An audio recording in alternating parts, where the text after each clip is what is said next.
На небольшой ферме в густых зарослях лопуха мама-утка нашла уютное местечко, чтобы свить себе гнездо. Она стала ждать, когда вылупятся птенцы. Одним солнечным утром яичные скорлупки затрещали, и на свет появились крошечные пушистые утята.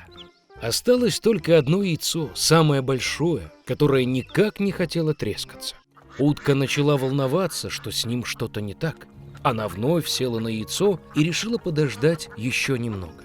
Мама-утка отдала все тепло, на которое была способна. Она подумала, что этот птенец должен быть самым прекрасным, раз она его так долго высиживает. Вскоре и из последнего яйца вылупился птенец. Но он совсем не был похож на остальных утят. Он был намного крупнее, и перья его были серыми. Мама-утка была огорчена, увидев такого гадкого сына. Но она надеялась, что когда-нибудь он станет похожим на своих братьев.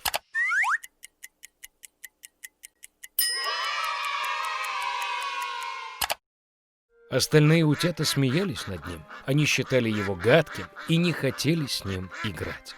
На следующее утро мама-утка отправилась со своими детьми к озеру. К ее удивлению, гадкий утенок плавал ничем не хуже других. Затем утка привела своих малышей на птичий двор, чтобы ввести их в общество.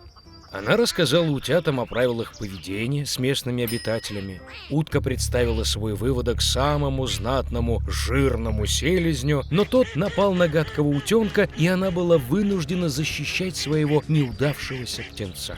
Жирный селезень велел прогнать уродца со двора. Мать уверяла, что он вырастет и станет похожим на других утят.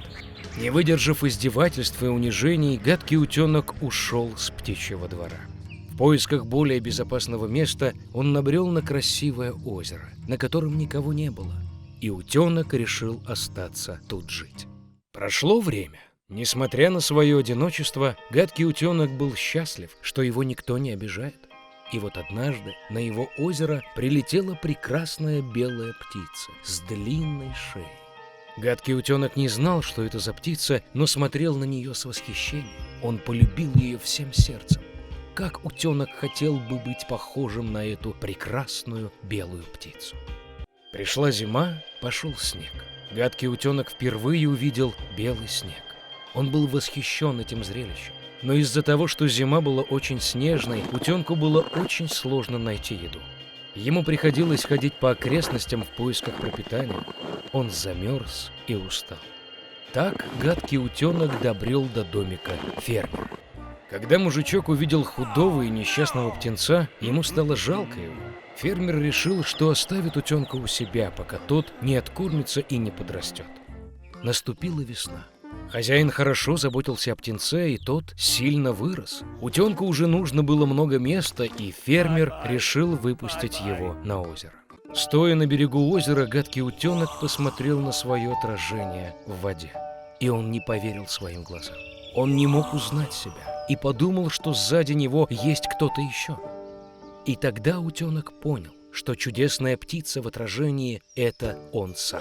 На радостях он бултыхался и плавал по всему озеру, от края до края. И вдруг он увидел такую же прекрасную белую птицу с длинной шеей, которую он уже видел однажды. Гадкий утенок решил подплыть к ней поближе, но прекрасная птица не испугалась, а наоборот, она улыбнулась и подмигнула, и они вместе поплыли по озеру. Гадкий утенок не мог поверить своему счастью. Проходя мимо, жирный селезень на берегу озера сказал, что никогда в жизни не видел такого красивого молодого лебедя. Каково же было его удивление, когда он узнал, что прекрасным лебедем был тот самый гадкий утенок, которого он когда-то прогнал с птичьего двора. Оказывается, гадкий утенок с самого начала был лебедем. Яйцо случайно попало в утиное гнездо.